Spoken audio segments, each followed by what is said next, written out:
Today's guest is building the biggest Web3 media company in Asia. With over 1,000 Twitter spaces hosted, he's built one of Asia's most recognized Web3 media platforms, Pukecast. He's shifting how content is created in Web3, taking it to the next level despite all the challenges that came his way. I think overnight, just 80% of my clients said, hey, we're not going to go through this because sales is down the roof. I have a team of 25 people, and if you lose 80% of your client, you know for a fact that you can't pay, your employee the next month, right? Yeah, so yeah. no choice, I have to sell the business, get into, this so-called magic internet money. In this episode, we dive into his rise through e-commerce, his formula for successful content, and why the rest of the world should know more about the Web3 lifestyle. In peak, I was spending about maybe 150 to 200K. So Yeah. just imagine you were maybe 26, 27 years old, and then all of a sudden you are doing a million a day. Yeah. You'd be like, holy shit, I'm the king, right? Yeah. Pukerainbow.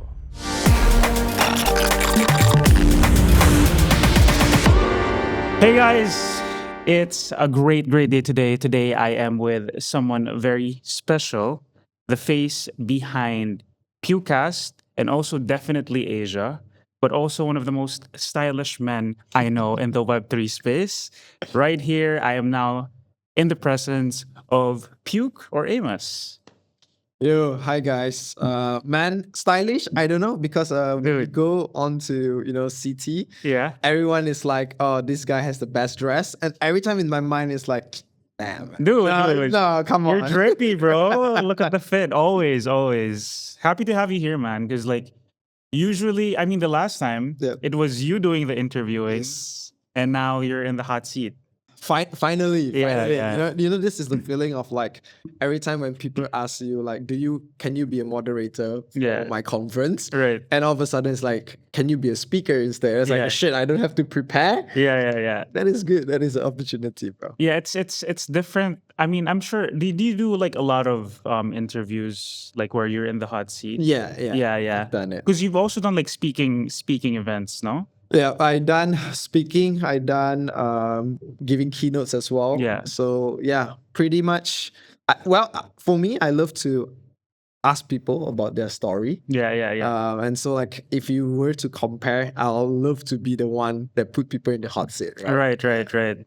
I think personally I also like being like more of the moderator too. Yep. Now I know that you have done over like 1,000 spaces, man. Is that correct? Yes, over the 1,000 course of spaces. 3 years. Yeah. So it's been 1,000 spaces, and like that's a lot. That's a lot of experience talking to people, but allowing them also to be put in a spotlight to get to know them. I have a question. So, with those 1,000 spaces, was there a very specific insight or learning that you learned only after doing the 1,000? Like something that people at 100 won't get, people at the 500 wouldn't get. I wouldn't say up to 1,000, Mhm. but the first year when I decided to do, so I do not have actually any speaking experience, right? Yeah. But then the first year when I decided to do, I told to myself, you know what? I'm gonna do every day, 1 hour, 365 days. Yeah. Right. And then I think like after I completed like day 1 to day 365, the whole learning of what I gather, it's really about finding, I would say, first your own voice, your own style, Mhm. and knowing what the audience wants, right? So like every 2 weeks, I will review myself and say, okay, what worked, what didn't work, how can I leverage, make the show better, what kind of like thing is fun. And end of the day, it's not really what I feel what makes a great podcast. It's not what you personally want to hear, but it's what you think other people would want to hear, Mhm, right? mhm. And so like putting your mindset in the shoe of the audience, you actually ask questions that is more relatable, and then that because of that they feel like they are not just listening to somebody talking about themselves, but they are in the show together with you, learning together across the way. And I think because of that, a lot of people love to come back, listen to Pukecast and stuff like that. Yeah. Pukecast, man, like all the time, like it's always Pukecast spaces at 9 p.m. Yeah. Like you're always on this, right? Yeah. Like it's a grind for you. How often are you usually on spaces in a week? This year itself, we reduced greatly. Okay. Last year was about every day 3 to 4 hours of spaces, so Monday to Friday. This year, it's like right now, probably 1 week 5 hours. Yeah. So I know, like right now, people know you for hosting all these spaces, for building a media company. I'd like to just backtrack a bit Yeah. and talk about like what led you here, because I know you have an engineering background. You Yeah. tried e-commerce, and then eventually you shifted to Pewcast. Like, what led you there, and what made you decide that Pewcast was the one thing I want to focus on and double down on?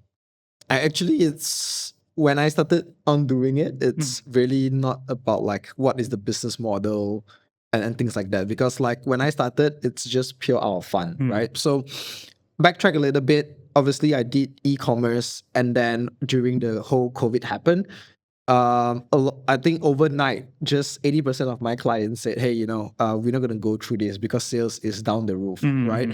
And then all of a sudden, I have a team of that time 25 people, and I have a team of 25 people, and if you lose 80% of your client, for a fact that you can't pay, your employee the next month, right? Yeah, So I yeah. no choice. I have to sell the business, get into, this so-called magic internet money where Yeah, my friends say, hey, you put in 1,000, you can get, 100,000, right? I was like, shit, I need this actually not to make money on my own, but to actually cover back the previous like debt and stuff like that. So without any thinking, I get into it. And because of my experience of like, email marketing, Instagram ads and stuff like that, I actually, beginning of the NFT cycle, helped countless brands to sell NFT by using the Web2 traditional method. So Right, like right. email blasting, landing page selling and stuff like that. So I did maybe about 8 to 9 successful sale. And all of a sudden, I realized that shit, all of this NFT project is not as legit as they seem because they will promise you the sky and everything. But once you have them to sell out, the next minute you get blocked, you get kicked from the group. Yes. And I was like, okay, I don't think I want to have my own NFT collection because this industry is too new for me. But what is something that is still in the industry that is not related so much to tech? And it's like, okay, since I'm already learning about Web3, why not start a podcast and learn together for it? So like I call myself Pukerainbow because of doodles. And I just randomly type, hey, if my name is Pukerainbow, what should I call my what should I call my podcast? Yeah. And somebody said Pukecast. And so I just take it and use that as a learning mechanism to talk to, I would say, higher level people, honestly, and to get whitelists. That's all. Yeah. You mentioned that there were some skills from like your Web 2 background that you used for Web 3. Yeah. Can you tell me more about the e-commerce experience? You mentioned that like it didn't really fall through the way you expected. Yeah. How was that experience for you? And like what was one thing that you learned from that you're applying moving forward? So I would say e-commerce, like people say that NFTs or like Web3 is stressful. Actually, e-commerce for me is equally stressful. Why? Because like one ad that works today that generates you maybe 3 to 5 times the ROAS or the ROI doesn't mean tomorrow is going to work the same. And so you have like act fatigue. And then, today's sales is good. The same product, the same ad, but tomorrow the sales is not good. So it's very stressful because like every day you are just churning out multiple ads. You are using, you do not have money, but you know that you need to pay Facebook ads to get sales. And so like I would sign multiple credit cards, just to get the cards running in the hopes that the ad hits and then later the revenue comes to cover back. So I think like in peak, I was spending about maybe 150 to 200K on Facebook ads alone, and a day generating about 1.2 to 1.5 million. Okay. Yeah, so that was the NFT peak, right? So just imagine, you were maybe 26, 27 years old. The magic internet money thing hasn't come yet, and e-commerce is really that magic internet money, right? And then all of a sudden, you are doing 1 million a day. Yeah. You'd be like, holy shit, I'm the king, Yeah, right? yeah. And so like, okay, if I can do for one product, let me do for 5 product. If I have 10 people, let me do 50 people. Let me get an office. Let me get that, this and that. And so like in 3 months, we scale up the whole entire business. And then you never know when COVID hit, right? So like once COVID hit, nobody is spending money because everyone is just in fear of what is happening, right? And so like my product previously was, I would say, more towards something that you don't need, right? And then during COVID, people only buy the things that they need. For example, alcohol wipe, toilet roll, right? And so like that business itself didn't make it just because solely of the product. And just imagine, you are running on a high cost, and then the next day your profit drops to like 10K a day. Yeah, yeah. It's shit, bro. Like it spiked so Yeah. low. Okay.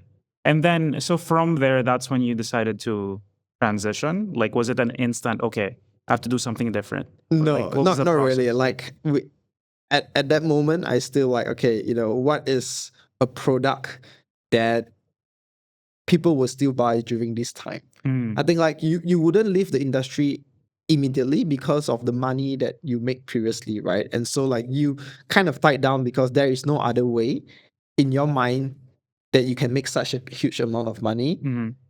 Only e-commerce at that time. So like, during I think the pandemic, it was fidget spinners, right? Yeah, That yeah, did very well. And so like, so I was like, okay, let's test out fidget spinners. But we were so slow on the trend that, even though we make money, it's not like that fuck you money, Yeah, right? yeah. And so like because of that, it's still slow, and in the end, you can't retain anyone. You just have to sell the business. Yeah, trends are super fast in e-commerce, no? Like you have to be quick, Yeah, or so like just to give you some inside news, it's like one day people test about 50 products. So they will build 50 landing page. They will run like 50 ads on all of this landing page, and they will test it about like 1 to 2 hours. And if there's no traction, they change the next 50 product. So they just keep doing that over and over again until one product hits, and then they can scale it to like $1 million in half an hour or something. Yeah. So it's crazy, bro. Yeah. Okay, so like now, I guess like moving back to like your journey into like building a media company, right? Pucast. Can you tell us more about like how that journey started? Because you're not doing this alone. You're Yeah. doing this with another brother of mine, Maeve. Yeah. How did that come to be? Yeah, so like I think for me, everything happens for a reason, because like all of my business partner first was Maeve, met through Twitter Spaces. My next partner was Matt Solomon, met through Twitter Spaces as well. My third partner is YP, met through Twitter Spaces as well. And so like for me, when I do something, I just go ahead and do it. And then I'll find people along the way that align with the vision and they can do things, right? Yeah. So like for me, when I started Pewcast, it was just me alone. Like I said, okay, I'm gonna do every day 365 days. There wasn't any Maeve. So I'm the guy to go out, do my research in the morning, wake up, DM like 50 people, do the scheduling, prepare the questions, send to them beforehand, and then record the spaces, and then just do it every day, right? And then like I think during that time, finding a Malaysian in Web3 is super rare. And but we already you know when someone tune in onto spaces, and when they talk, for sure, all right, this guy is Filipino, this guy is Thai, Yeah. this guy is Malaysian. And so when Maeve came and he's like, I was like, bro, are you Malaysian? It's like, yes. Where do you stay? And it's like, this place. I was like, shit, it's like 20 minutes away from my place, so let's meet up, because it's super rare to see a Malaysian. Like usually Asian or Malaysian, I think 2 to 3 years ago, we hide behind. Right. We are not docs. We are not content creators. We don't do videos and all of this stuff. And so when that happened, I met Maeve, and so be like, hey bro, do you want to do podcasting? And he's like, yeah, why not? And it's like, okay, let's just do this. And so because of that, we started. I think I was doing it alone for like 8 months, and then Maeve came on board, and then we have proper a more structured kind of approach, figure out what is our package and stuff like that. So Yeah. It's crazy. I mean, like it's funny that you mentioned like everything happens for a reason. Like Yeah. you took so many turns before you got here, and like besides meeting Maeve, you met your other founders through spaces. Now, I'd like to ask, in the space where you're meeting a lot of people, you're networking a lot, Yeah. you're talking to so many people on spaces. What's the most effective method you've found to find the people that you actually vibe with? To filter out all the other people who probably are shallow or insincere? How do you find the real ones? I say this is like a special talent of mine Mm-hmm. because like I don't know how to describe it, but when someone come onto my spaces and I spend an hour with him, I already know whether this guy is bullshit or this guy is legit by the Yeah, things yeah. he mentioned, right? And so like I think it's just intuition, right? After you talk to so much people, like in the start, when everyone come to spaces, because they are not dogs, they can say how great, how mighty they are. And you tend to believe it because this is a new foreign territory for you.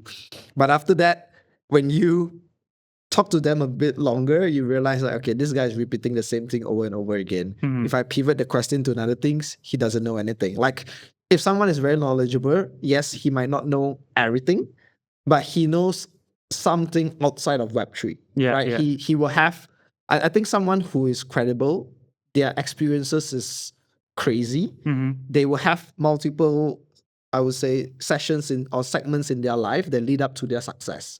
And so, like when I talk to you and you can give me a lot of examples back from like the past experience, then I know that okay, this guy done a lot in his life. Mm-hmm. What he say, maybe I can trust. Yeah. But if someone you met that is only that whole circle and you ask anything more than that, and he doesn't tell you out of that circle, this guy probably haven't done too much in his life. Mm-hmm. Yeah, And yeah. I don't believe that one guy can just do one thing and instantly get success. Right, I right. feel like success comes after multiple failures. Like also the variety of the failures Yeah. from different experiences. Yeah. Is there something like on that topic? Is there something that people don't know about you? Like, so for example, I personally like I'm in Web3, but I used to be in restaurants. You used to be in e-commerce, um, and you used to be engineering. Is there any other thing that people don't know about you, but has contributed greatly to how you work today? I would say I'm a hardcore raver. Really? Yeah. Oh yeah, I didn't know that. I didn't know that. Yeah. Yeah. So I'd say like I'm a hardcore raver. That is something that my first rave was like illegal rave that I go. I think Yeah. it was like 15 years old. Oh wow. So Okay. like we will smuggle ourselves into like events Yeah. and then just go like party. And Right. during that time, like how when you were so young, you were naive that when you go to rave, just because of like the environment, the hype and everything, you don't really need alcohol, bro. Like I Yeah. remember my first like 5 rave, zero alcohol, but we were sweating like crazy. Yeah. But it was just so fun because like you're 15 years old and then you come into like this place with like tons of people, energy is up, it's high. Mm-hmm. First time experiencing all of this stuff. Yeah. Just dancing, like dancing, having fun with friends. No, like even for me, like in the beginning, I wasn't really like I didn't really drink before, Yeah. but I would go just party, but for the sake of the vibes of the Yeah. of the dancing of the club of the community. So yeah, no, I totally feel you on that. So yeah, raving, that's crazy. I didn't know that about you, man.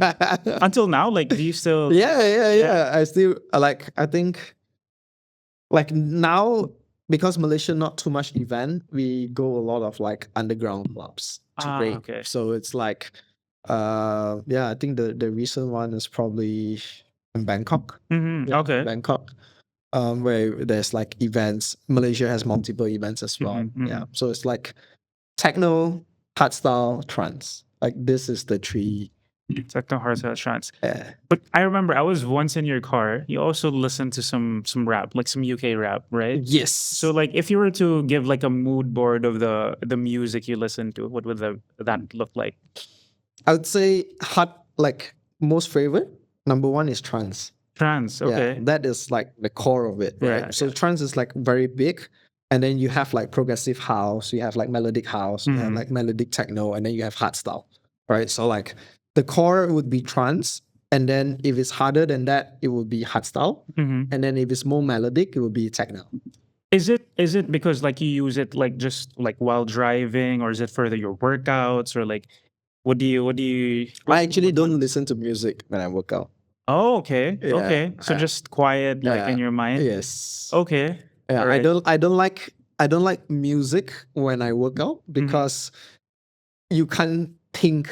You're not thinking when you're working out. Right. Right. Yeah. So like when I run, for example, 5K, 10K, I don't Yeah. like music because I during that whole 1 hour or like 2 hours, I want to talk to myself. Right. At that moment where nobody's talking to me, I Yeah. can't take out my phone, I can't see any screen.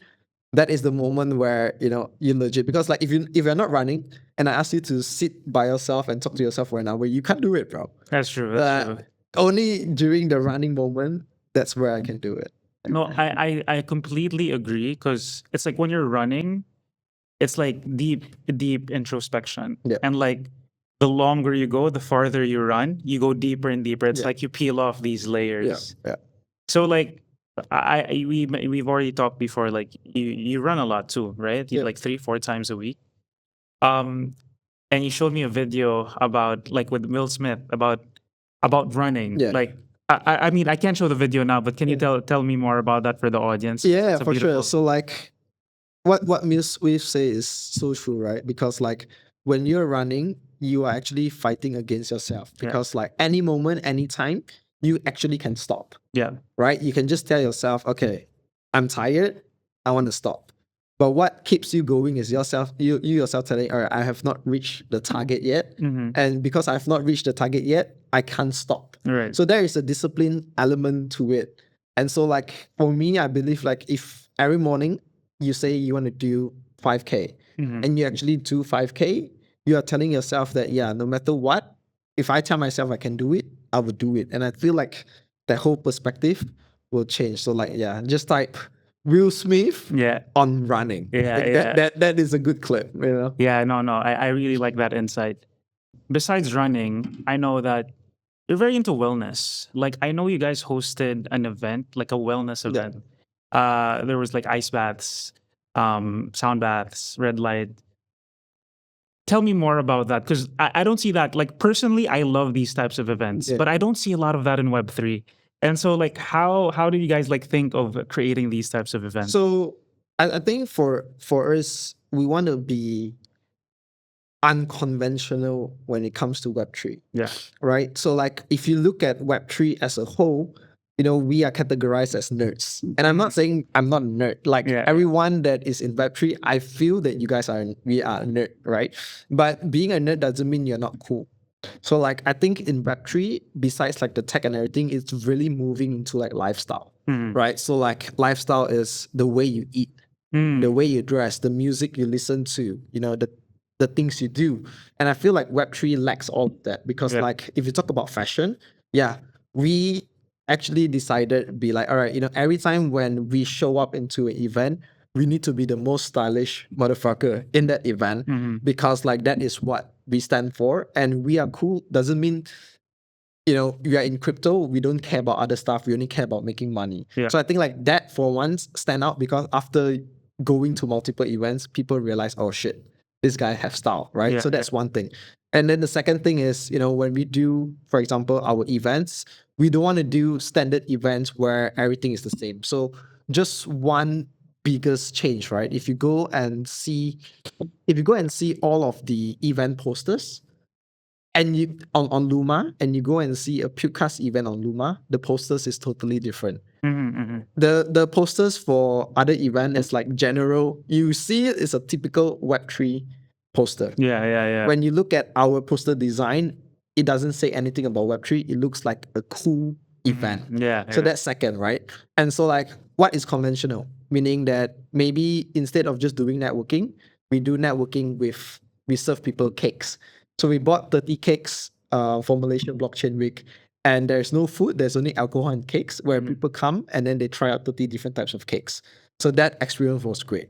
And then the next one would be, okay, why not just book like a wellness place where people can do ice bath, can chill, and then at night we do like a dinner for everybody. Mhm. So like we just keep on thinking like what sort of events, cool vibes that is trendy now in Web2, how can we use that in Web3. Yeah.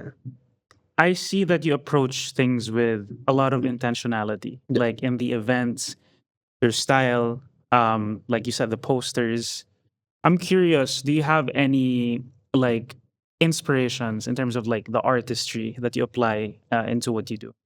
I mean, scrolling on Pinterest, bro. Pinterest. Yeah. Pinterest. Yeah. So like I have like Pinterest board for like everything. Mm-hmm. So like I have Pinterest board for like cooking. Yeah. You know, I have Pinterest board for like what is the latest trendy poster that's coming out. You know, Pinterest board for like what is the latest type of music. Mm-hmm. And so like I believe like Web3 people, they are so caught up into their own bubble in CT where you know you are missing out all of these different things that is fun, that is normal people are experiencing and enjoying. Mm-hmm. But I know that side of the world. So what if, you know, I bring those kind of events curated for the Web3 people? I think there is a niche that Yeah.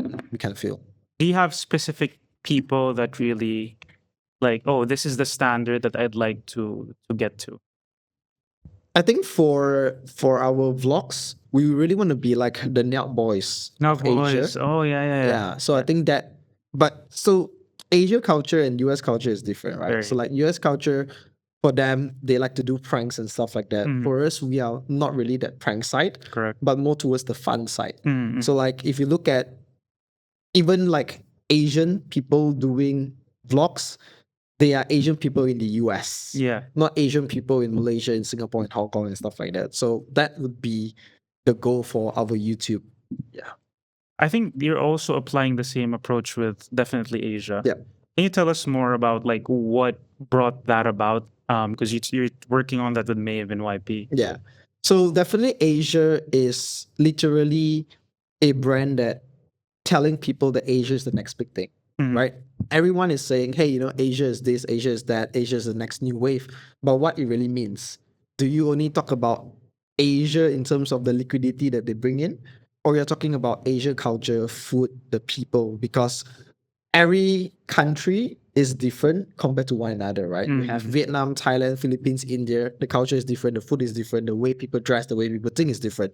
So definitely Asia is actually what we want to showcase on video about the lifestyle of, I would say, young generation people that is touching magic internet money. Yeah. Right. And so like we started obviously with me, YP, and Maeve because both of our brands, we're already doing the video stuff. Yeah. Right. And so like we want to brand ourselves as the face of Asia. So when people come and see, oh, okay, you know, Asia is not just token 2049. It's not just KBW. There's so much more. You know, what is happening in Asia in Philippines? Yeah. What's happening in Asia in Malaysia? There's just too many content that nobody is covering it. So the goal of, you know, definitely Asia, obviously it's a new niche in the market. Nobody's doing it. Yeah. So we are testing out a lot of like different ideas. I think like YP in Vietnam, he's testing out, you know, live streaming. Yeah. Where he's dancing on the street and stuff like that. Our new vlog that we shoot in Ho Chi Minh will be the first one. That is Web3 bros totally not doing any Web3 stuff. Yeah, so it's like more towards like lifestyle, because like if you look at X know, or Twitter know who Pukerainbow is, but YouTube doesn't know who Pukerainbow is, Yeah. and YouTube doesn't care who Pukerainbow is. So the content has to be different.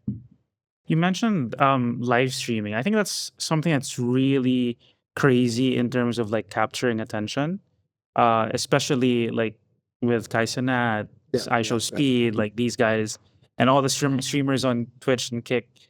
So is that something? I mean, YP already started with that. Is that something that you're considering to tap into eventually? So we won't do live streaming yet. Okay, For me, I really want to focus on vlogs. vlogs. Yeah. Yeah, so like the new wave of vlogs, I think like the one that I recently saw is really not like 30 minutes vlog, but it's like a 12 minutes vlog where it's very short, but every clip is doing different things. And so like our one will be very interesting because like it's, you know, we land down in Ho Chi Minh, for example, we do one cultural stuff. We bring people to the local shops to shop like the drip, like this pants is actually bought from Vietnam. Oh, nice. Yes, right. nice. So we do like fit checks. We bring them to like local Vietnamese fashion, high fashion, but Vietnam culture. That is one. And then, you know, we meet like a millionaire in Vietnam, and then we ask them about their stories. Yeah, yeah. And then we meet our community, which is our event, and then end the night with like banger bottles and stuff like that. So that is the new style of content. Yeah. Totally not showing people about like we going to the conference, we doing this, we doing that. I think that can be the later stage where they are interested in crypto, then they can go on to X to watch like all of the heavy crypto stuff. Right, right. But to attract audience, I would say in the Web2 audience, you first need to paint a picture that, you know, why Web3 lifestyle is good. And I believe like even you, like there's no turning back, bro. Oh yeah. Like once you come into Web3, it's not about the events, it's just about the opportunities, right? And so like that message is, okay, guys, coming in is not that I want to sell you to go to token 2049 to make money. No, we are selling you the lifestyle. So once you watch the video, you'll be like, holy shit, Web3 lifestyle is good. Then you come into Web3 and then you slowly explore the different events and stuff like that. Dude, I love that like vision of yours, like to show people the Web3 lifestyle, because it's a totally different thing, especially for people not in Web3. Like if I were to imagine myself like back in the past, living this lifestyle now where I can get to travel abroad, work with friends, like it's crazy. Yeah. I'm living my dream life almost. Yeah, but the thing is, nobody knows about this except your Web3 friends. Yeah, yeah. So just imagine like if everyone in Web3 is telling people or their Web2 friends like, dude, this lifestyle is great.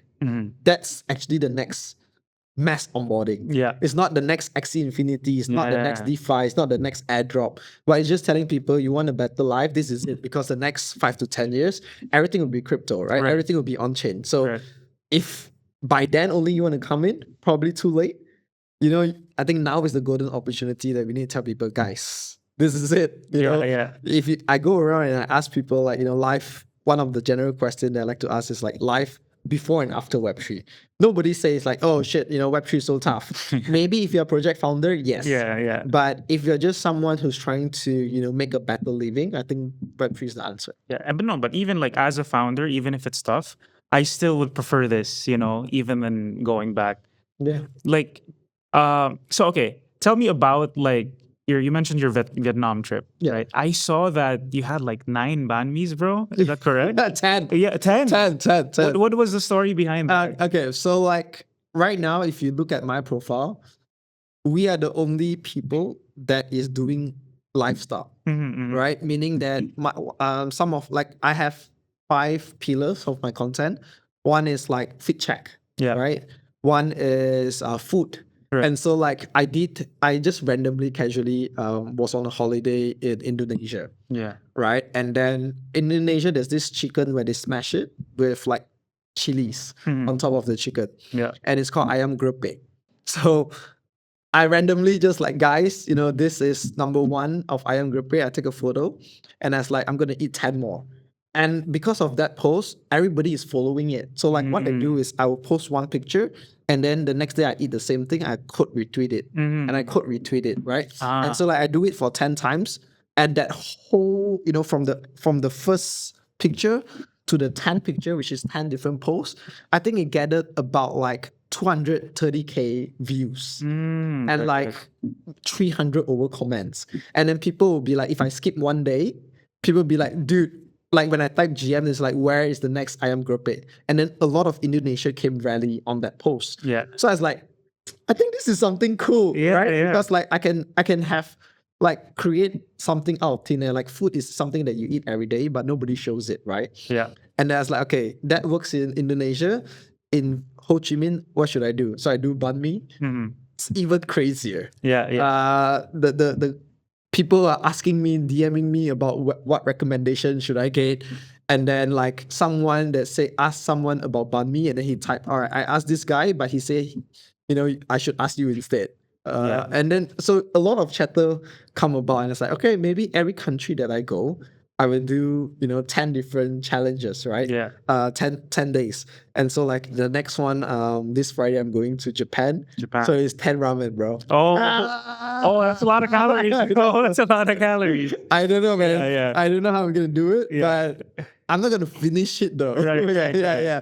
But I'll just try it. Like 10 ramens. I think that would be crazy. Dude, that's such a smart way because it's like it's so relatable, especially for the people who belong to that country. Yeah. It creates curiosity for those who aren't in that country, and everyone's like following the story, Yeah. the next bun or Yeah. the next ramen. That's what Yeah. that's an interesting way to do it. Now you are very present in Asia, and Pewcast is also like expanding, Yeah. right? Like you guys have Pewcast Vietnam. I know. What else is it? Is it So Vietnam, India, Thailand, Korea, China. So with these different representatives, like Yeah. per Pewcast, like what is the strategy there for you guys? Yeah. So basically, because Picas branding is very established, Mm-hmm. and so like we use that branding to get a holistic view for Asia. So for example, you have Picas Thailand, you have Picas Vietnam, or Picas Korea, and these people not necessarily has the network to get into like ecosystem. So we work with ecosystem, and I would categorize ecosystem as the top of the funnel, right? Yeah. Because they have the most funding, and once you work with them, all of the different products that launch with them, you're gonna get the upside, right? And so we help all of these, like we sell a big package with the Pukas branding, and then now with the big money, we can allocate and feed all of these different partners across Asia. Mhm. So like for example, there is no podcast in Thailand talking about crypto, right? And they have never done it before. But the first deal that I get, the Pukas Thailand to do is just to host one space for 1,000 US. Mhm. And for them, it's like, holy shit, we don't have to do anything. We do what we are doing before this, but then now because of you bringing us the deal, we can actually execute. So all of these operators, I think like they can execute really well. It's just that maybe a brand don't want to work with 10 different partners in Asia, Mhm. right? Just imagine you are a brand and like in every day you need to do multiple calls because Vietnam you're working with one guy, Yeah. Thailand you're working with the other guy, Right. right? So like now I just work with Pukas, and then Pukas will say, okay, we will help execute everything. Got you. Yeah, All across Asia. all across Asia. Yeah. Okay. So I think that's one upside. Got you. Now, I know you're pushing heavy on like growing Pewcast. Recently, you posted a series on your reels about like the 8-figure journey. Yes. Tell me more about that. Like that's super interesting, very ambitious. I love it. All right. So like this year, it's a very good year for us, right? Because I think first month itself, we renew like 5 different contracts and we hit 7-figure in the first month. Nice. Right. So like Congrats. my idea is like, okay, building in public is very good. People love to know about the journey, the struggles and stuff like that. Yeah. So we already have like an editor team that I pay every month to churn out videos. Why not start, ramping up and testing out different ideas, right? And so like I said, okay, you know what? Web3 content is pretty much stale. It's either you do videos or you write a thread and then you yap about things. And that's it because of the info-fi stuff. But if you go to Web2, it's really about creativity, right? So it's like, okay, I want people to know me for the guy, not because I have massive success already, but I gain some early access or advantage because I'm in Web3. And then now, because of this, how am I documenting my journey to hit 8-figure, right? And so like that's where I come up with the series of episode 1, 2, 3, and then all of a sudden, I think it was episode 6 or like 5, where I hit like 11K views. Yeah, yeah. And I was like, okay, I think this is something. And so like, last week actually, last week alone, I sat down and I made a promise to myself that I will post every day. Wow. Yeah. Every day of the year. Every day, yes. And so like I've already structured out like 30 videos Yeah. that my team is editing. So in the next 2 weeks, instead of posting, so now every day I post like Tuesday, Thursday. But in 2 weeks' time, after I come back from Japan, it's gonna be every day, bro. So Doubling down, like, yeah. it's it's crazy because Yeah. like those videos is not easy to create. Yeah, yeah. It's high production, high quality. It's short and impactful. Right. The script talking about like stuff, it has to be engaging. So let's see how it turns. Yeah, that's super exciting. I'm personally curious. Like, can you tell me more about the system that you put in place Yeah. so that you can like put out quality, engaging videos consistently every day? Yeah. So it's actually three parts, Mm. right?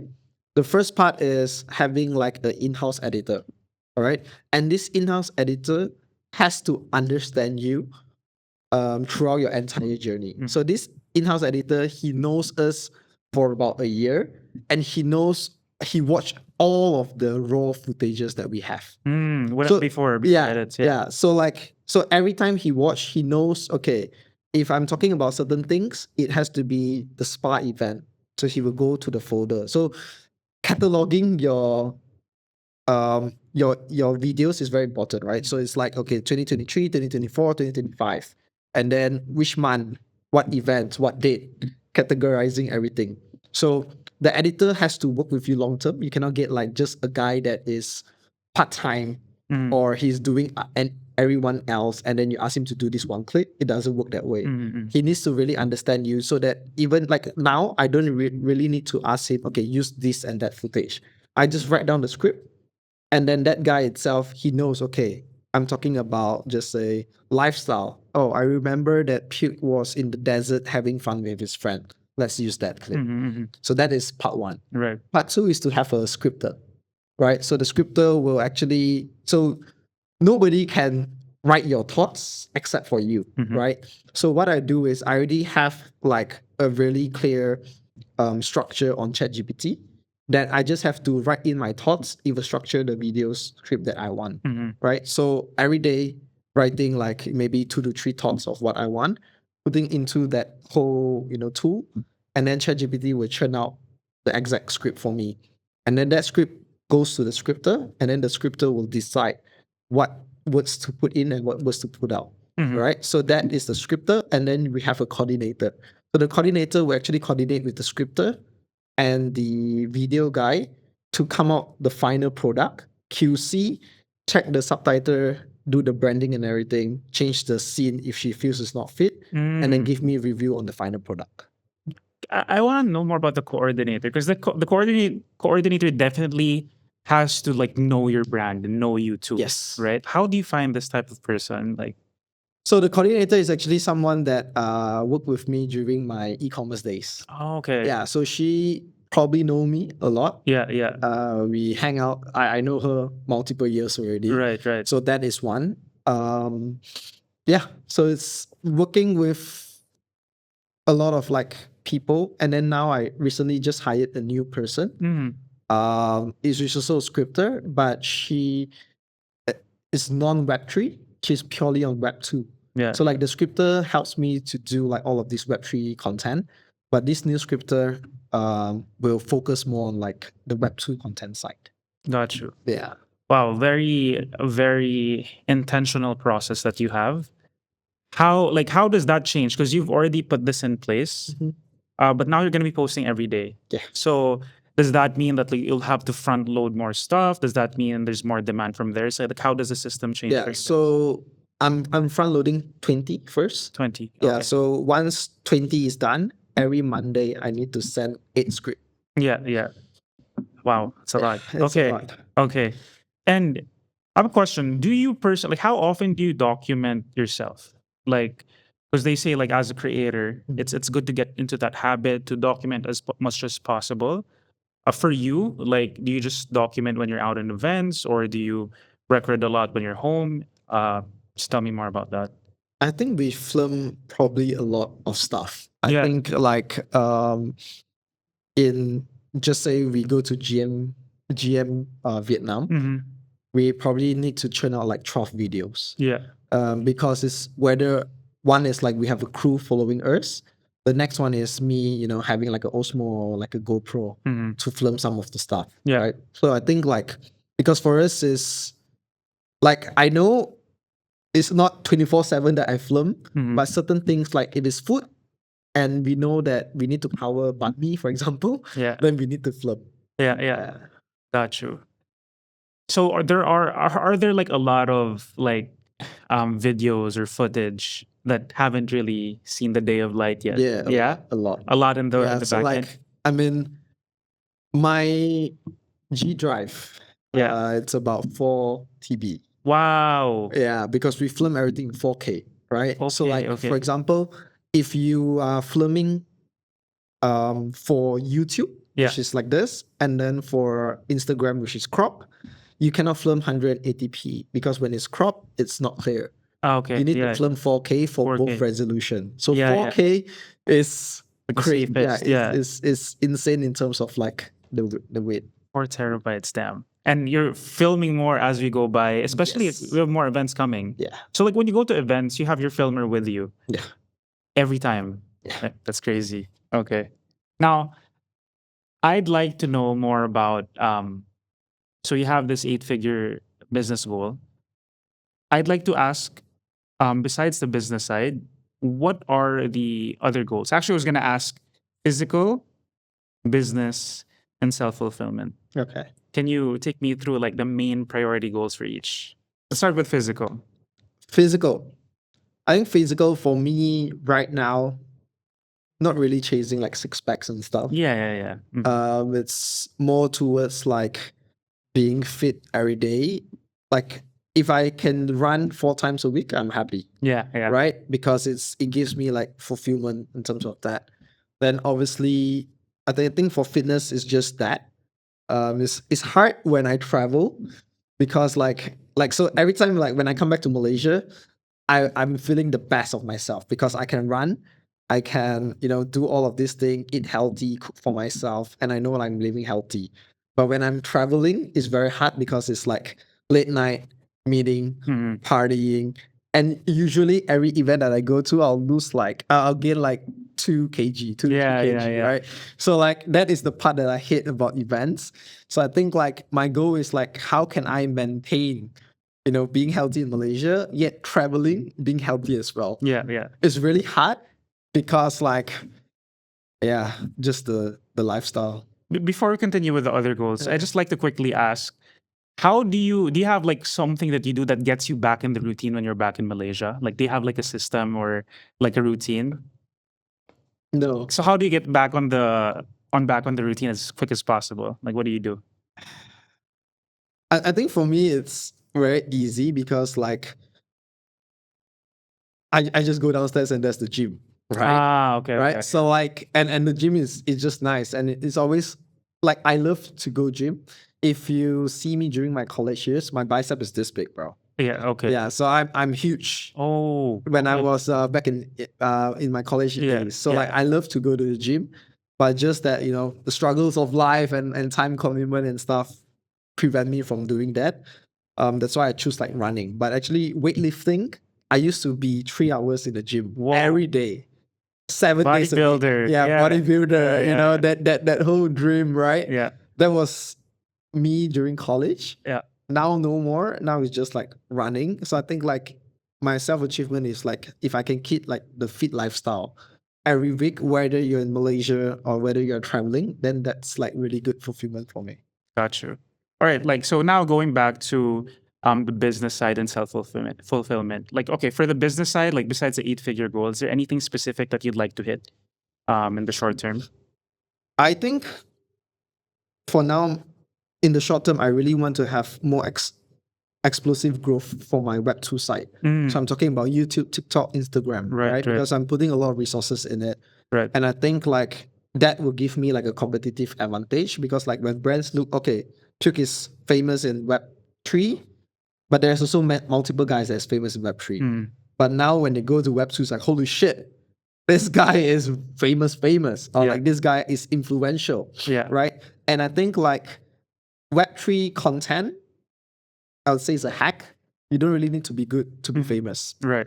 You need to be good in maybe shit talking, are not afraid to make enemies, Mm-hmm. then you like some of the people that I think is really good. It's like Chill Pill, Mm-hmm. Skyline. Mm-hmm. You know, these are people that they want to make their voice clear and they are not afraid to make enemies, and then you Right. get a lot of chatter. Right. So that is not like good content. That's like it's a different way of content. But in Web3, if you trash talk, nobody give a shit. Mm-hmm. Mm-hmm. Right? Yeah. You need to actually make good content that general people resonate. That's where you really show like I am a great content creator. Mm-hmm. So like I think the short future is to challenge myself to be like I've been seeing, you know, all of these people go crazy, but now actually able to like do it and pass it out. I think that's the short term goal. Got you. And now last, well, with self-fulfillment, like what's the main thing for you? Self fulfillment. I think like for me is to have like maybe work life balance. So like Monday to Thursday, I would stay on my own, and then Friday, Saturday, Sunday, I'll stay with my parents. Right. Yeah. So my parents both are retired. So I think like for me, I would say the last 3 years now I'm spending more time with my parents. Before this, like the past 3 years, building Pukas, like you know, relationship, friends, and everything got burned because like it's just imagine you wake up, you trench on Twitter, and then you do 5 hour spaces every single day. I don't think you have time to go out, meet people. Yeah. You know, a lot of things you skip. So I think like for me, self fulfillment is you know building out a structure where I know that I'm investing in a lot of teams right now. And then in the near future, these teams are able to handle all of the stuff for me. And then that's where I get like the real work life balance. So like now, I don't take calls Saturday, Sunday, right? I think like most people now, I think when it was bull market, we'd be like, ah, shit, we got to do this again and again. But now I think like Friday, Saturday, everybody is like chilling or like touch grass. So I think that's good. So how can I be more flexible? You know, not everything needing me to be in front of a computer to deliver where I know my team can handle it. Right. So I think that's probably the next thing. Yeah, man, work-life balance is tough, especially in this space. Yeah, because I mean, now you're single, bro. Yeah. But if you're married with kids Yeah. and you don't have this structure, and if you're still grinding out, then a lot of things that you're gonna miss out. Right. Right. Yeah. Well, last question, or I think more of a last message. So, like, if you were to talk to those who are feeling that they're lost, who are feeling that they haven't found the thing that feels right for them, or if to the people who have failed over and over again, Yeah. what message would you give to them? I think for now, right, the best thing to do is to be a founder that creates content and talks about your failure. Because like there is nothing more powerful than a rags to riches story. There's nothing more powerful than someone that you know fails and then reach success. You don't have to reach now. You can document the journey and people can follow through, right? So like if you don't have any like failures, actually there's nothing to talk about, right? Yeah. But when you talk about the failures, like that's the hook. So like if you look at a lot of Instagram content, it's gonna be about hey, you know, I just quit my job. I just quit a 6-figure job because I don't like it, and now I'm starting something new. And people are keen to see whether this guy make it or not, because we are very invested in people's life because we ourselves are born to improve our life, right? And so like a lot of people they are behind because they are afraid to change their life because they are too comfortable. But now all of a sudden, you know, for example, I'm in finance and this girl that created content and says she's in finance, but she just quit her job and pursue her passion in coffee, for example. And all of a sudden I'm like, shit, I want to have my own cafe. Yeah. Now I'm really invested in her to see whether she succeed or not. Because if she succeed, it's a clear message to me that I can succeed as well. Right. So I think like if you have failure, that's the best thing. Yeah. Because use that and then just do not be afraid to go out, create content. Yeah. And then just document every journey. Because like, I mean, these days, like if you look at the best brands out there, you know, Logan Paul, you know, Prime, Feastable, Mr. Beast. These are all like brands that can disrupt traditional business because they are creator first, they build their brand, and then they launch the product. So do not worry about monetization, because I think like there's so many ways or so many people that you can talk to talk about monetization. But before that, you got to show people who you are first. Yeah, yeah. I love that. Owning your failures, I think, is very, very important. Yeah. I think you're right with that. Like documenting that, showing that to the world will actually like attract attention and root for you more. Yeah. I guess last thing, man, I really loved having you today. Last thing for the people watching, what should they expect from Pucast, definitely Asia, or from Amos? Like, what's next? I think we're gonna crush the Web2 content. So stay tuned. Follow Pukecast and obviously my Instagram handle, Amos_Tan. But yeah, a lot of Web2 content, non-Web3 content, and a lot of like casual onboarding content that we're gonna do. Yeah. Exciting stuff. You heard it here first. Thank you so much, man. Appreciate having you over. My pleasure, bro.